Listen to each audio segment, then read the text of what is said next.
Hello, I'm Sarah Hallsworth, Redwings Equine Behaviour Manager. Today I'm going to talk about loading and travelling problems. We'll have a look at how loading and travelling problems may occur and what we can do to help resolve them, but ultimately how we can prevent them in the first place. Okay, so good evening and welcome to Redwings Aylsham. So from a horse's point of view, looking at this trailer here, he definitely won't be thinking it's not scary because there's lots of novel things that make that a very potentially scary place for the horse to be. They're not designed to travel in vehicles. They're designed to have 4 feet on the floor. They're prey animals. They want to be able to run and get out of there when they need to. Also, being with other horses is really important. So this is very, very alien to them. So what we're going to do is we're just going to have a look at how horses actually see. So horses' eyes don't adjust to light in the same way that ours do. So he goes in, the ramp goes up, he's going to be in complete darkness for quite a significant period of time. So it's worth bearing that in mind as well. Trailers do sometimes have odd smells to them. So again, if they're not used to that, that's not going to be something very pleasant, and it's not really going to encourage them into the box or the trailer. Okay, so the other things that I think are really important just to mention from this list here, things like angle, grip and vibrations of the ramp can cause a significant problem. As soon as the horse manages to get a foot on the ramp, straight away he's feeling movement, he's feeling vibration.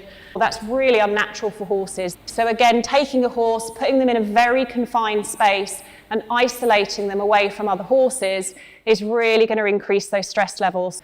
So basically what we're saying is that horse trailers and horse boxes are exceptionally novel to horses. Right, so let's move on now to the journey. One of the myths that we really need to let go of when it comes to travelling is that we need to have horses confined in tiny partitions. And seriously, it's probably one of the worst things you can do. Some horses prefer to travel facing forwards, some prefer to travel facing backwards, some like to be at a 45-degree angle. The best way to find out which way your horse prefers to travel is to let them choose. They're able to brace, they're able to balance, give them the space and let them decide which way they prefer.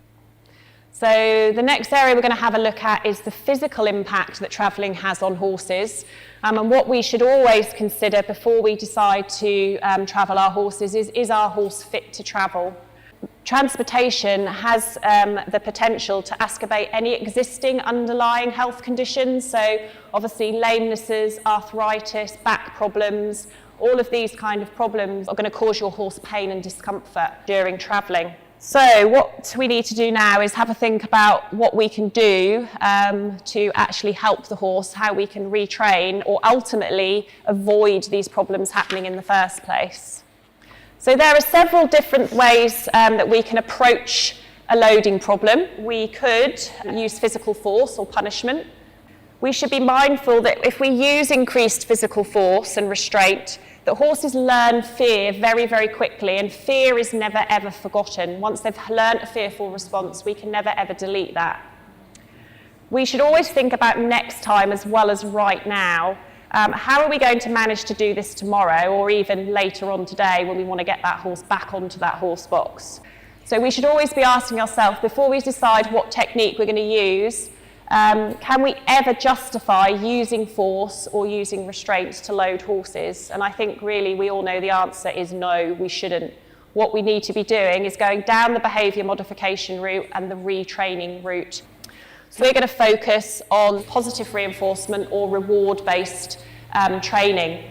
So what positive reinforcement does is when we get the behaviour that we want, we add the addition of something the horse really, really likes, which is generally a food reward, to make the behaviour more likely to happen again.